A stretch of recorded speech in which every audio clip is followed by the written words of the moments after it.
Pour en arriver là, il a fallu 1 an d'enquête au lieutenant David Cassel.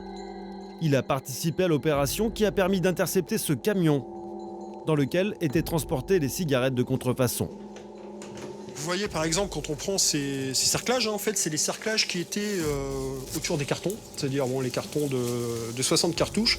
Et quand on prend donc la boucle de cerclage et qu'on la déplie, vous voyez clairement on est sur des produits chinois.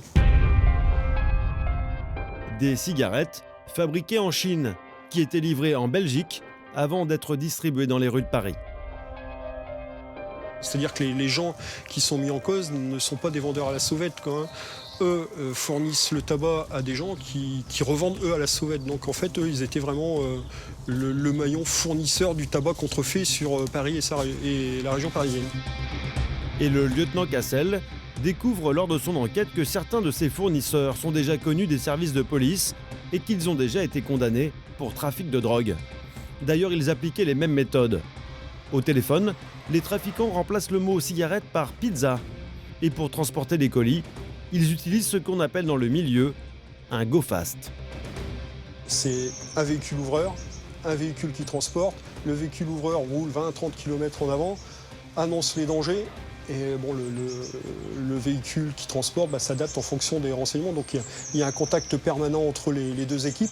On est complètement dans ce dossier sur une logique qui est utilisée proprement dans les trafics de stupéfiants.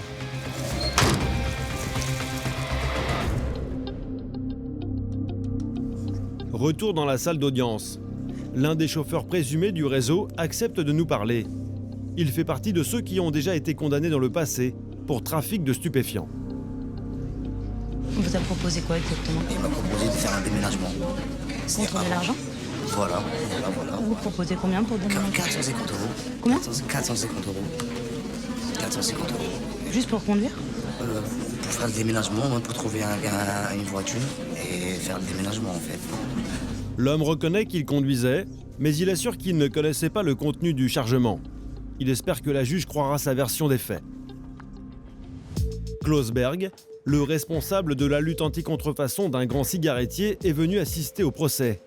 C'est la marque qu'il représente qui a été contrefaite et qui demande des dommages et intérêts aux trafiquants. Pour nous, c'est un procès vraiment emblématique parce que c'est de l'organisation criminelle lourde qu'on a aujourd'hui dans le box des accusés. Et c'est de l'organisation criminelle, malheureusement, qu'on voit de plus en plus dans tout ce qui est commerce illicite de cigarettes. Donc tout un marché parallèle qui explose en fait.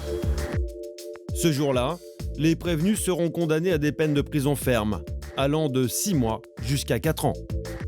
Mais pas de quoi stopper la contrefaçon, devenue un phénomène de masse.